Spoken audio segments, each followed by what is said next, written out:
mandibulise ubaba kakhulu. Ndinikhankanya nonke baphathi bami egameni lenkosi. Ondako. Amen. Yeah. Mandibulise umama. Ndinikhankanya nonke nani bazali egameni lenkosi. Okwahlukileyo. UYehoshafati uthatha intombi xa ibheke emfazweni azibeke ngaphambili. Hayi intombi ezisinikele inyoba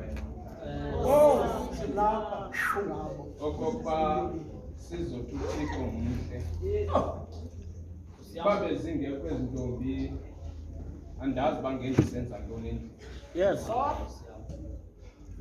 Kodwa ke zathi intombi zakhansela yonke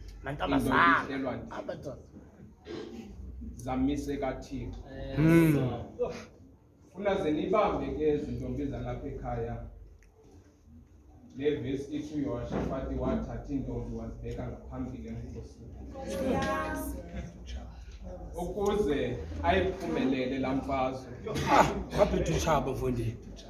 Amadoda ayaqhela ukulwa bawuba moya. Hayi bhuti man. Wow. Zathi intombi engekoyisa uYehoshafati nenkosi wakhe. Yeah.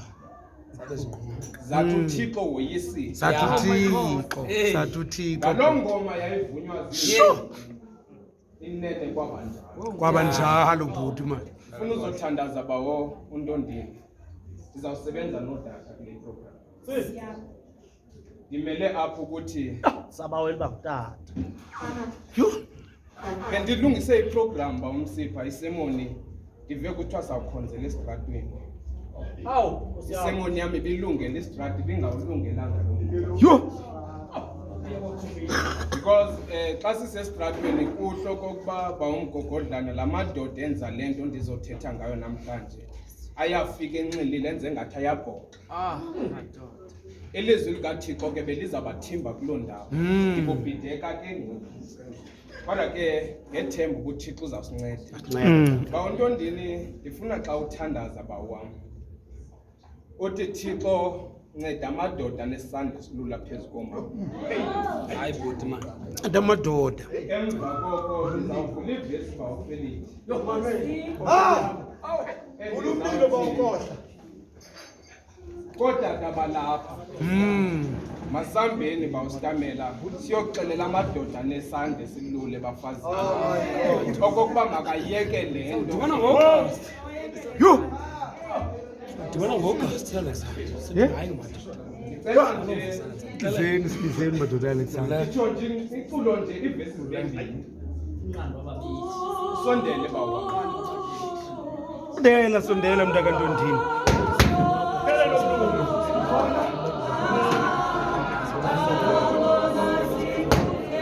Even izinto ezidlulisisiweyo ziyakwazi baziqhekeke. Futhi Ukokanye ibheki yakho umfundisi wami ayinangxaki. Thula wena. Uyekela abantu abanengxaki.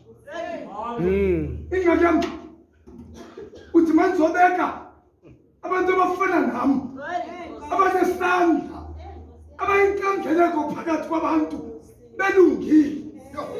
Kodwa mva sizwi nenyembezi zabantwana babanzi. Masithandaze. Thandaze mntaka Ntondini.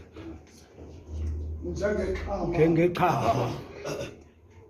Litsalele mjeni. asilimaza abazalwane. Nkosi yami Ngeqhama. siza kuwe. Siba bantwana bakho inyangeni lemihle. Unglathi kongosi. Othandazwa boba ubethwe inhlango. Kwathi inkosi kwinhlango babehamba kuzo. Wena uKhalebi ebhekene noYoshuwa. Kuna namhla ngisomelele. Kuba ngamafa Thixo namandla wonke. Baziphinda beHedron moya ndino namandla. Sisathi Thixo namandla awufihliwe. Nokosukukhulelayo Thixo namandla.